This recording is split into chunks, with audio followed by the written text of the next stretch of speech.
Speaking of comedy, if we have time to touch on this before we wrap it up, I'd like to talk about state of stand-up comedy, specifically the festival in Riyadh, You and know, specifically some of one of the attendees in particular. So we can put a go pin for in it, that man. if you'd like, or No, fire off. I've got it fucking on my list of fucking that possible. motherfucker. Like nobody else on the list. Chappelle, honestly, I wasn't surprised by him terribly. And disappointed still, but not terribly But surprised. Bill Burr, I assume.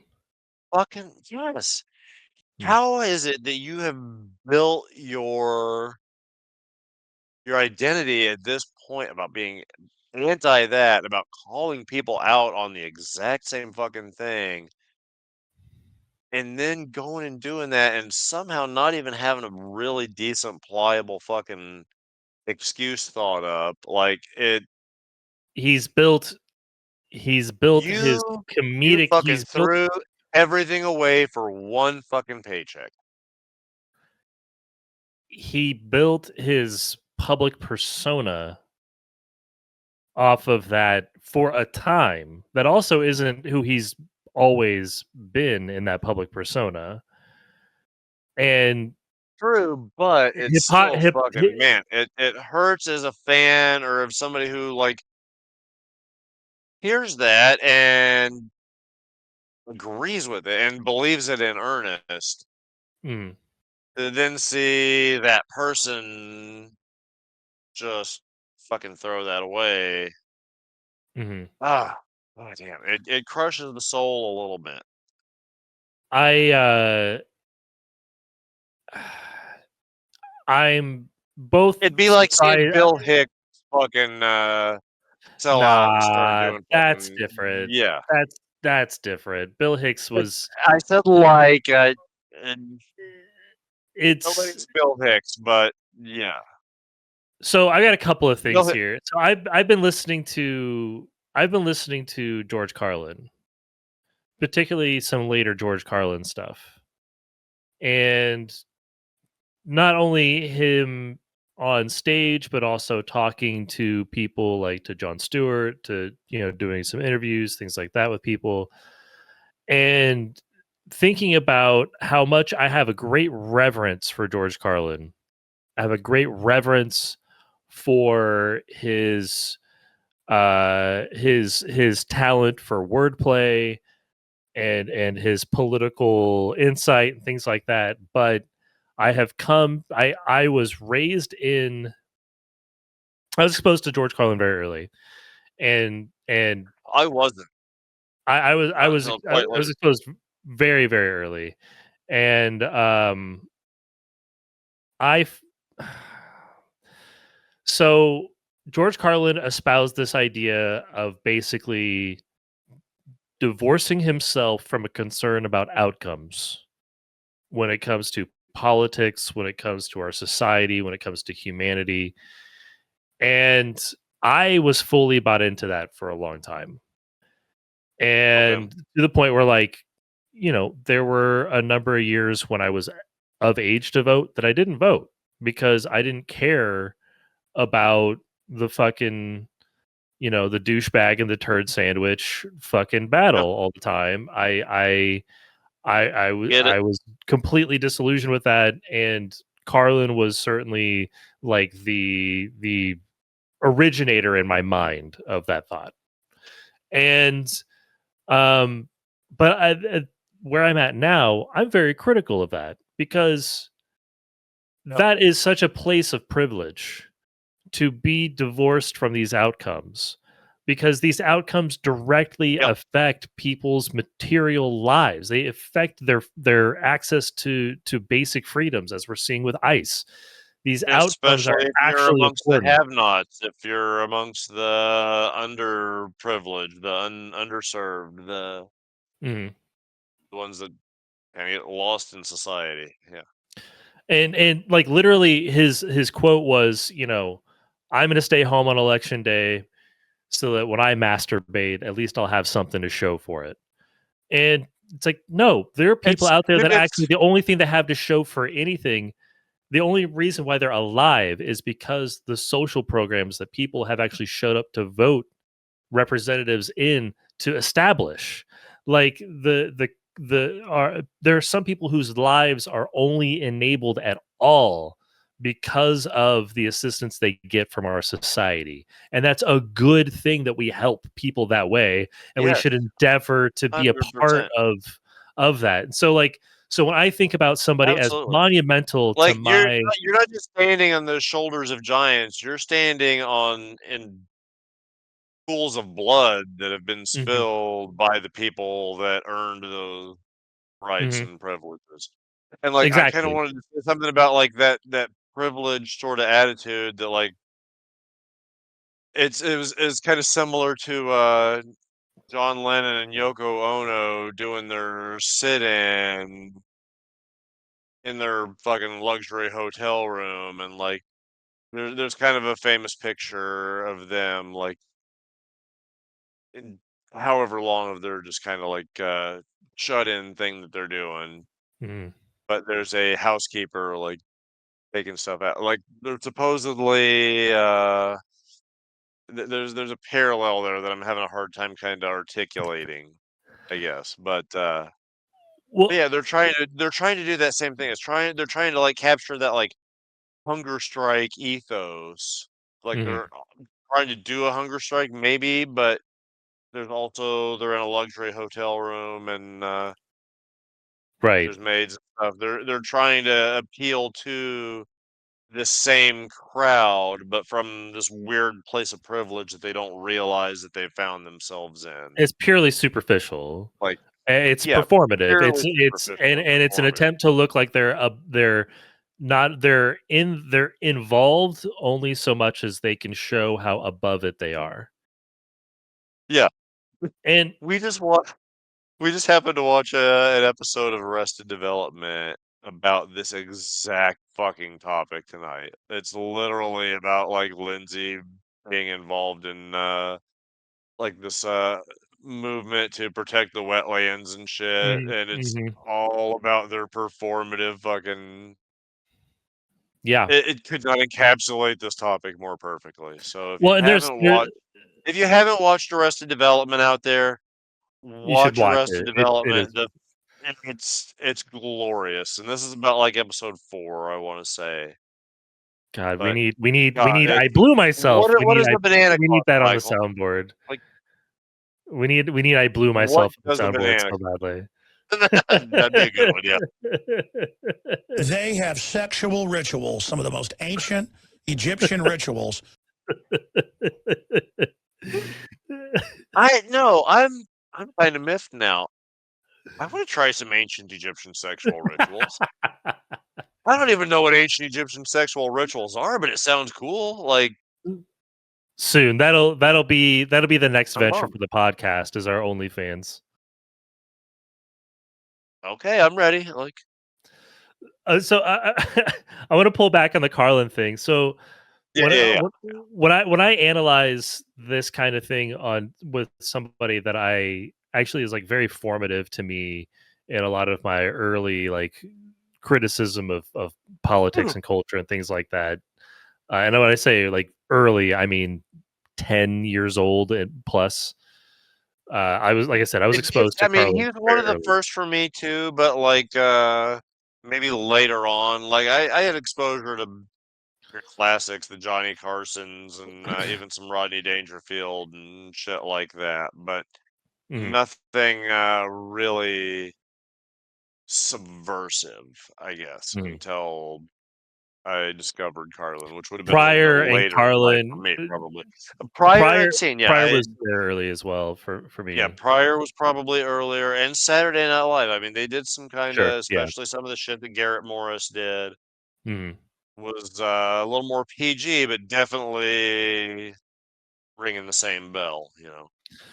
But so this idea that Carlin had of being of staying home on election day that I'm critical of. This stance that to me is actually just a pure demonstration in a lot of ways of his privilege, of his getting himself to a position in our society where he can be divorced from these outcomes because he is protected from them in a lot of ways.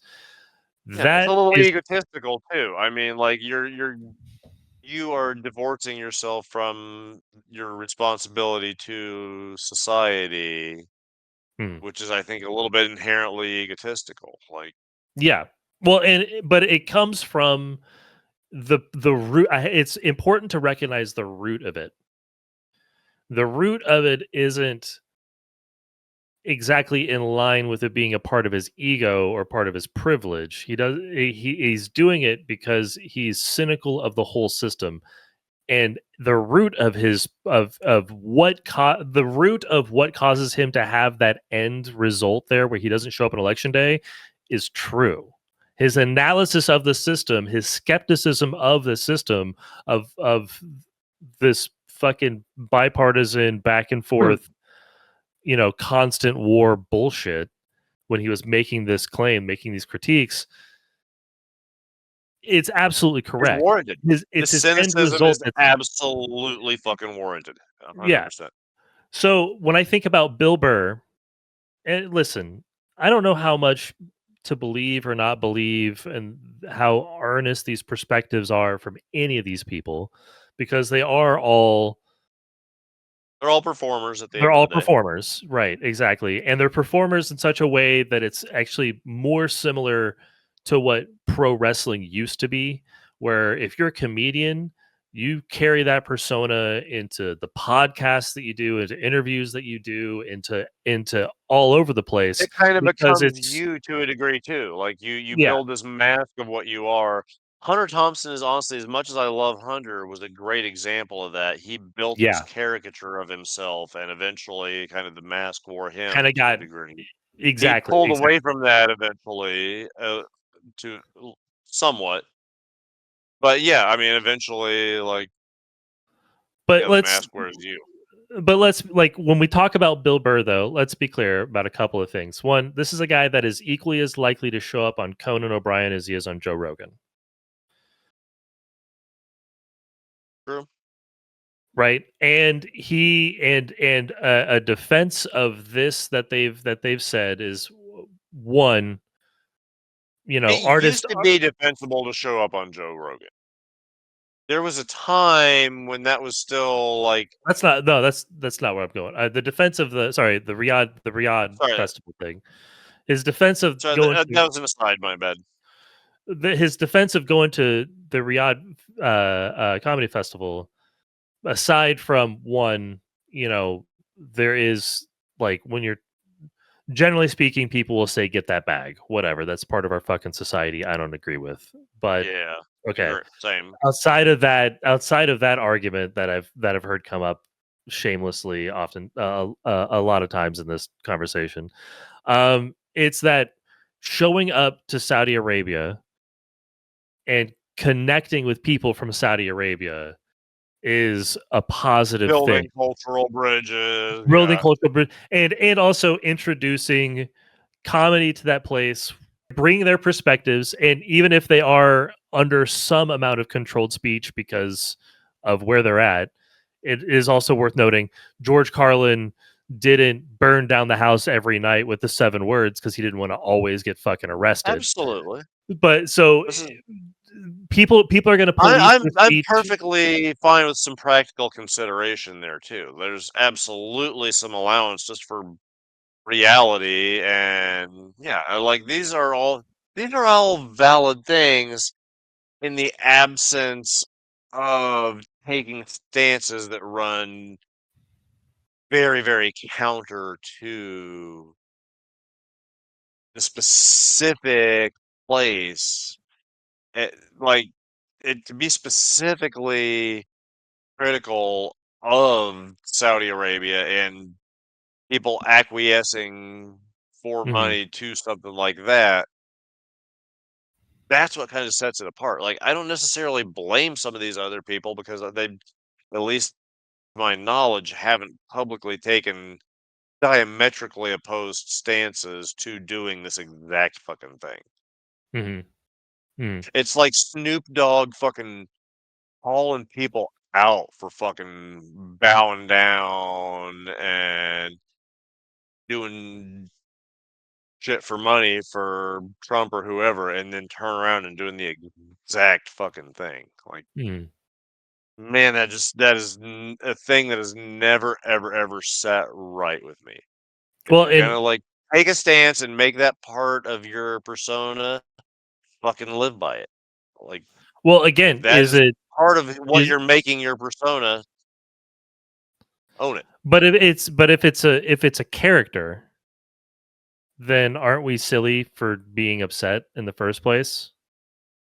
Like, because again, we don't know what he fucking There's a actually. We don't difference. know if it's what he actually believes or not. We know it's what shit that he'll say in his There's a podcast. difference between building a caricature and being a comedian and going out and taking viewpoints. Good comedian, yes, it's partially social commentary, but it's almost always partially autobiographical as well because it has to come from some sort of learned experience. So like Mhm, it's impossible to entirely divorce it from who you are as if it's just a character you're playing. Like, mhm. at least from the perspective of like a stand up, and you're building this around like who you are. This is you're going on interviews and saying it's not like taking things strictly from a routine and painting person as that. It's taking their words, like just socially being themselves on interviews, podcasts, what have you. That's more what I'm concerned about. Not like taking something you said in a joke, part of a routine. That's one thing. But if you're going to go onto a podcast and like talk about social issues, that's who I you mean, are. how many Like, times have you watched? Okay, when I was in a space where I was nerding out on Bill Hicks, as an example, mhm. you watch Bill Hicks go on a late show. He gets asked an earnest question. He responds with a joke that you've literally heard on one of his specials. Standard comedian thing. Like, where does the line? Like, I'm not. Listen, I can't argue entirely on the idea of he is. I'm not going to suggest that Bill Burr isn't presenting a hypocritical perspective when he goes to Riyadh after being so critical of murderous Yeah. billionaires, right? Sure, but as far as it being what he actually believes, if as far as it actually being a part of his actual persona, I don't know where with a lot of these people where the jokes end and the sincerity begins. And so listen, as far as who people want to listen to, who people want to, support monetarily or just like pirate and listen to or whatever, the lines for that are going to vary.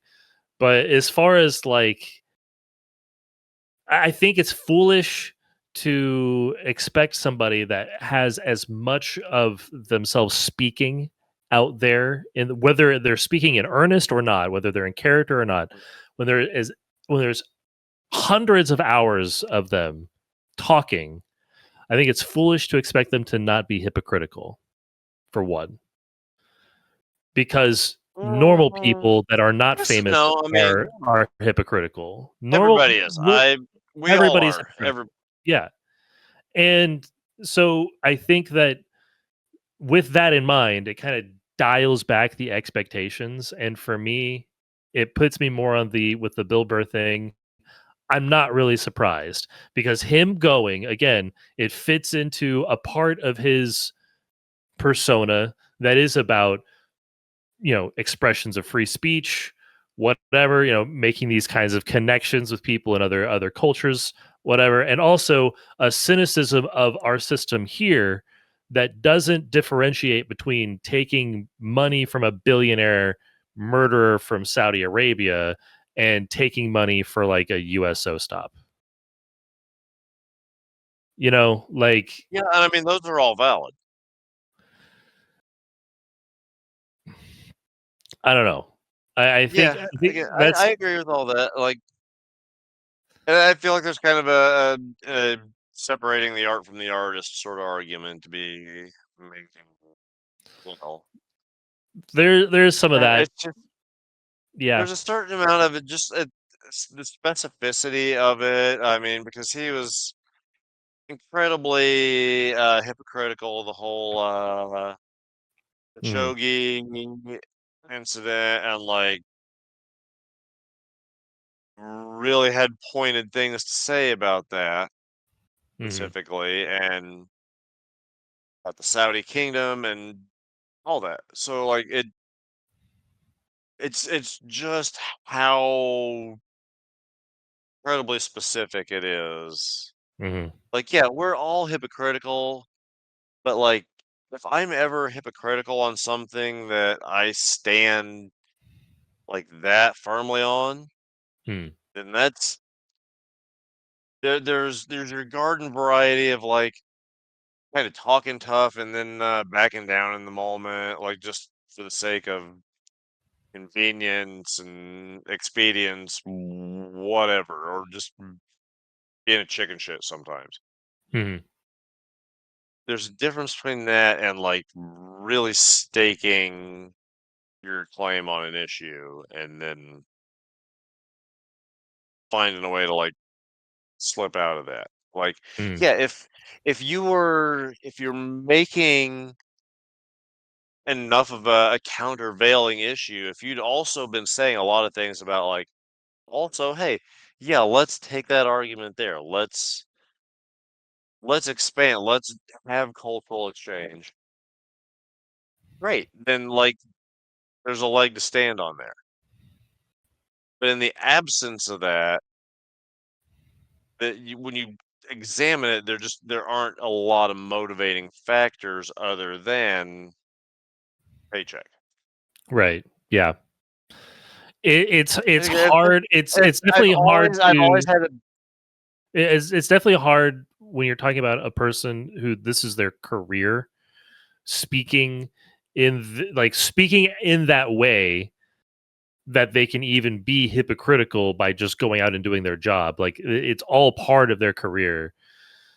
and Like part of it's this part. career is selling yourself. It's almost it's sales in a way. You're selling the ideas. Hmm.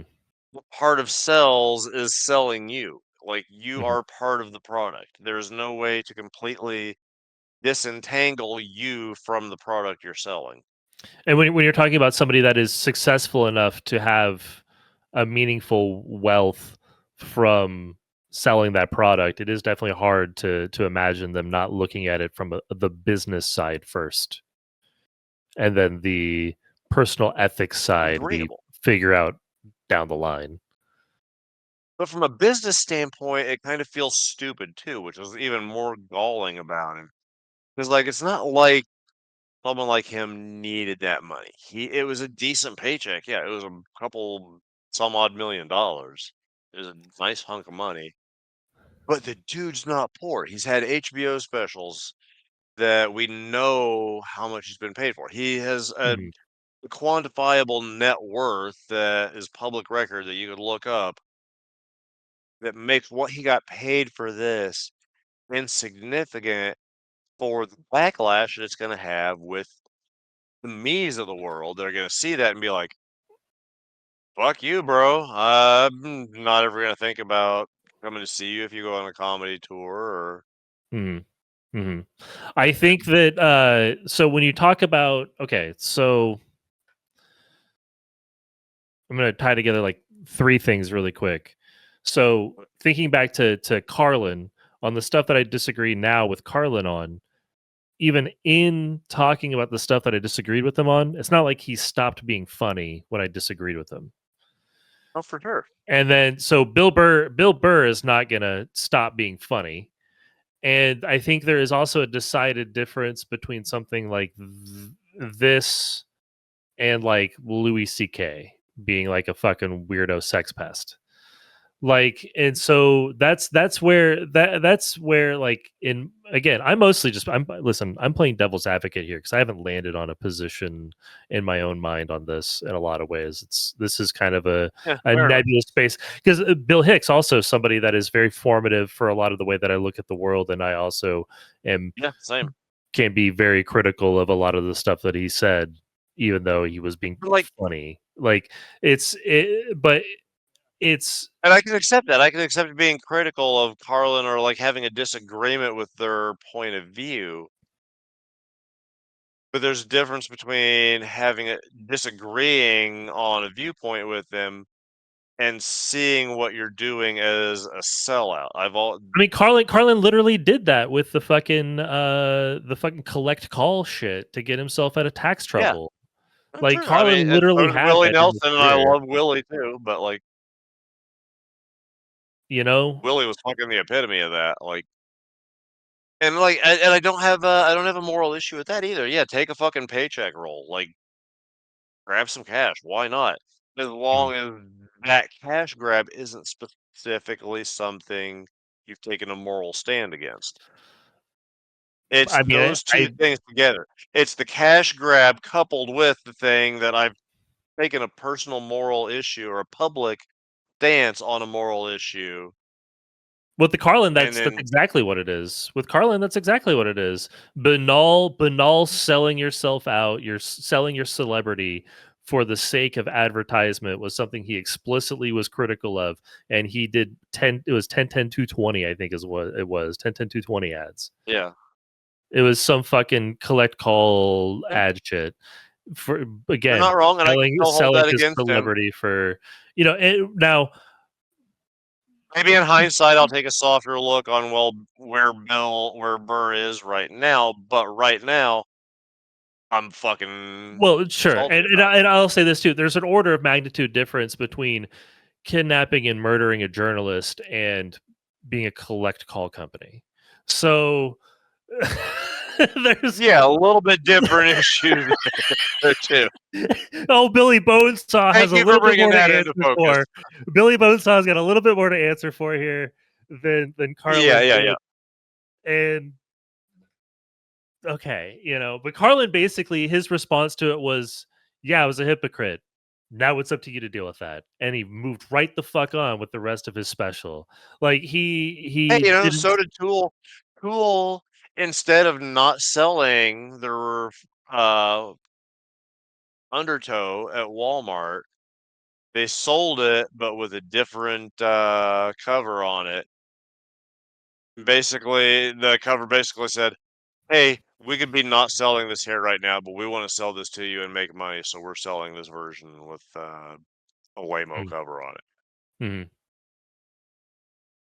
Damn if people didn't buy it. I don't think that's where I got my copy, but Well, and from some perspective too. Again, you could look at it from the business side. They're like just it's trying. the song, the hooker with a penis. Like that song is basically about that. Yeah, Well, it's yeah. I you can sold look my soul, dipshit, and sold my soul to and make a record, and you bought one. Like, you bought it.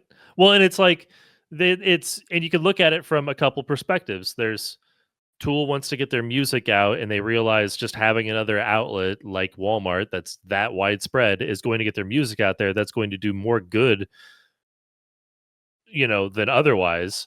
Or it's just money, right? Like, is it about sharing their art, or was it just a business decision? in Who the Tool's fuck case, knows? it's more about sharing. It's definitely both. It's going to be both. Probably in Like, hindsight, definitely both, but definitely about sharing their art too. The artistic expression was a huge part of it. I feel like. mhm. Because It's they could have sold a more Walmart, even more Walmart friendly. They could have just completely capitulated and not made a statement with their sellout album cover instead. mhm. Their Yeah, sellout album cover was a statement in and of itself. Like, I feel like this starts to get into like a black white like sort of like cultural panic about cancel culture, and that's where a lot of this comes to. And it's like, is Bill Burr canceled? well, People rush to cancel Bill Burr, and it's like, man, like Fuck that. Like, Again, make your own opinion. This is my opinion about Bill Burr. Like, well, and I'm not trying it's to influence anybody. also just I like guess. I mean, canceling, like, you're not gonna, again, Bill Burr's not gonna stop being funny, and he yeah, himself didn't participate in the harm of another person. There's no canceling that's going to happen here. There's yeah, no for Bill sure. Burr going away. If his audience changes a little bit because of this, that's what happens. Yeah, That's just how the world works. But like, there's no yeah. canceling of anybody going on. But there's like this apoplexy about, tying this to cancel culture. I don't think it's related at Yeah. all. I don't think it's the No, same thing. It's not the same there's as, always been a again, like, healthy notion of like just voting with your dollars. Like, mm, yeah, I'm not trying to cancel anybody, but I'm gonna make my influence where I can. If I see something that I take a moral disagreement with, all right, I'm not right. gonna spend my dollars in that direction. I'm not It's trying to cancel Bill Burr any more than I'm trying to like cancel Sam's Club because I chose Costco instead. Like, mhm, feel mhm. free to go to Sam's Club. I'm back like I still kind of like pat them on the back for damn it, looking good. But anyway, like I don't know, like Yeah, well, again, it's different than like a sex pest. Like, you know yeah, what I mean? Like, yeah, it is a different kind of thing, or just an overt assaulter like Weinstein. Like, yeah. It's missing that clear moral distinction there mhm, mhm, of some heinous thing going on. It's just like getting kind of money. mhm. eh, There isn't really the same moral imperative there, I guess. Yeah, yeah.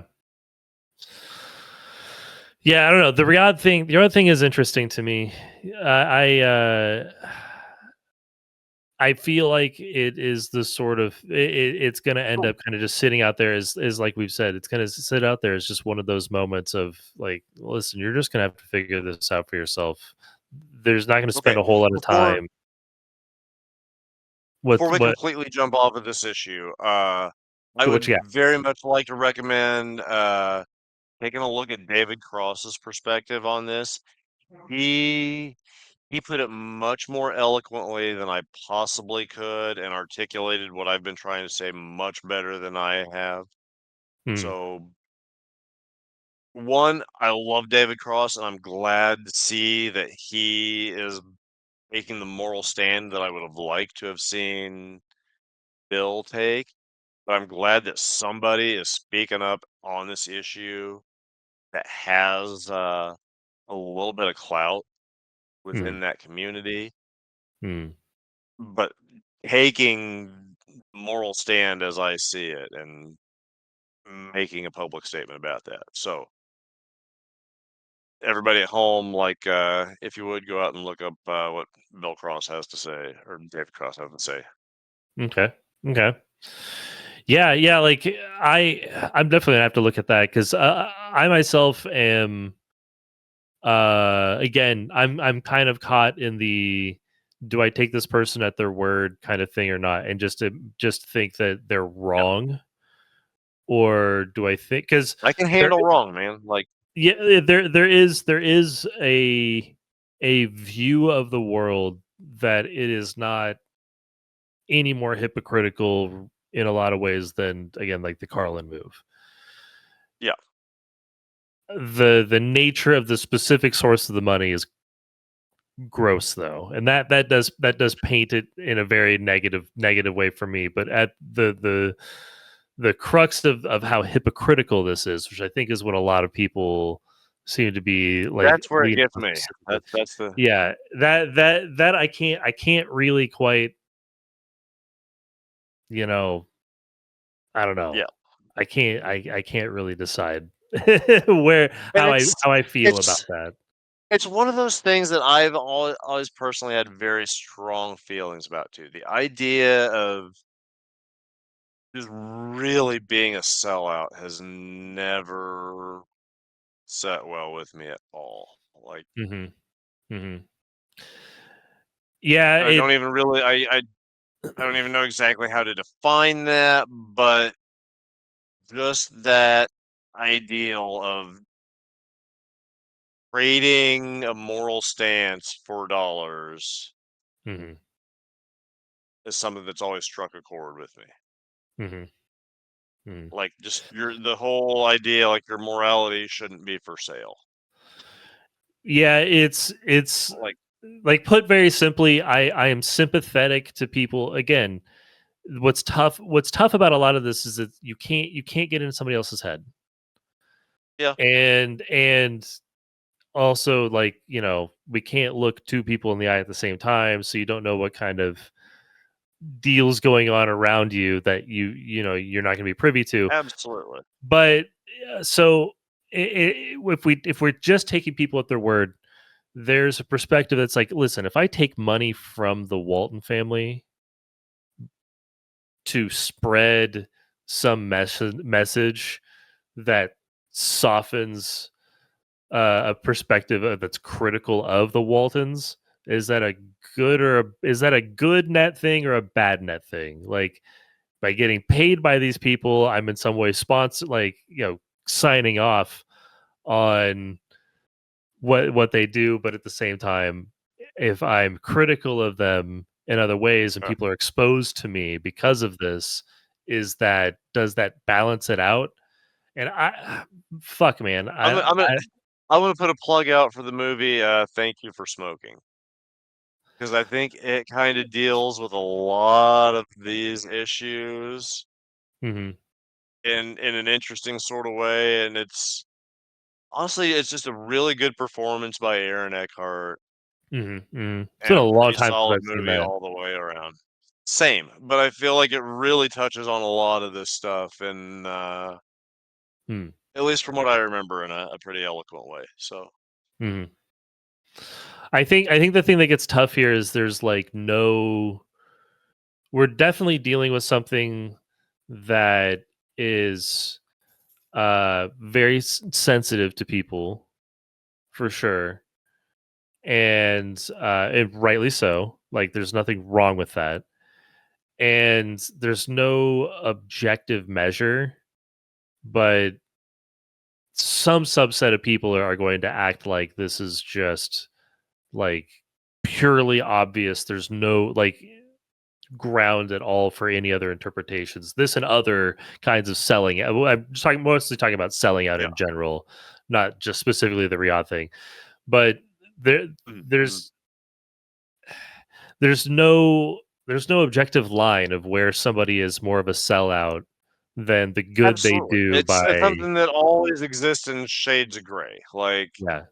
it can happen in more singular, egregious sort of forms like this, or it could take shape gradually. But like, yeah, there are no hard and fast lines on that. It's not a binary kind of issue or anything. I mean, when you talk about something like Always the. There's always sort of moral equivocations and Mm. considerations that have to occur. Well, when you're talking about something like for example, the music industry that's so deeply captured by very, like, parasitic forms of capitalism, it uh it it's if there's no ethical consumption in capitalism, then when you're talking about the arts that it is an industry that's so already deeply captured by capitalism, is there any ethical dispersing of art? Like, because If it's that deeply you do have captured to if it's that live. deeply captured by capitalism, is there any art? Like, I don't know. Yeah, it's tough to Right, say, like, when you like, especially when you talk about music. I think it really is very obvious the way the music yeah, industry has cyclical, very destructive behaviors that go on in it. If you're a person that's trying to get out a sort of, for example, an anti-capitalist message, if you're Rage Against the Machine, for example, how You have to exist within the machine to do this, and it's SLC Punk, dude. It's eventually the mask wears you. Yeah, it's SLC Punk. Yeah, I don't know. Like that's Yeah, but those Germans make a damn good sports car. Like, but yeah, I'm curious to see how Bill Burr kind of carries this going on, because so far it doesn't seem to be swaying a lot of people's minds. I'm gonna need to see a way better answer than what I've seen out of him. A part of it too is just the fact that like his response to it seemed to be just a very milquetoast sort of no biggie. Like, I don't know. It seemed to really tap dance around the issue itself. Like, it was almost just like painting the people making an issue of it as being like hyperbolic or whatever. Like, no, like, you're just avoiding the issue. You're like trying to straw man this shit. No, there is a legitimate criticism here that you really, really should answer for, because in the absence of a good answer on your part, I'm gonna come to my own conclusion about why you did it. Give me a good answer, I will consider that. Half dance around any sort of accountability, and I'm gonna come to my own conclusions. Yeah. I guess that's where I land on it. Like, yeah, that makes perfect sense to me. Like, I mean, what the fuck? Like, well, and I think that's what's gonna, like we're saying, kind of alluding to. I think that's kind of what's gonna happen. Is he's just gonna be like, well, I've already talked about it. You figure it out for yourself if you think, yeah. And I mean, he made a choice, so see how it plays out for him. That is sort of the comedian modus operandi, generally speaking, is to just leave it up to people to figure out for themselves. Yeah, which is great. I mean, like, that's a big part of artistic expression, especially with comedy. You have to. Part of being court jester is just holding the mirror up to society. So you have to. You have to be able to kind of roll with that.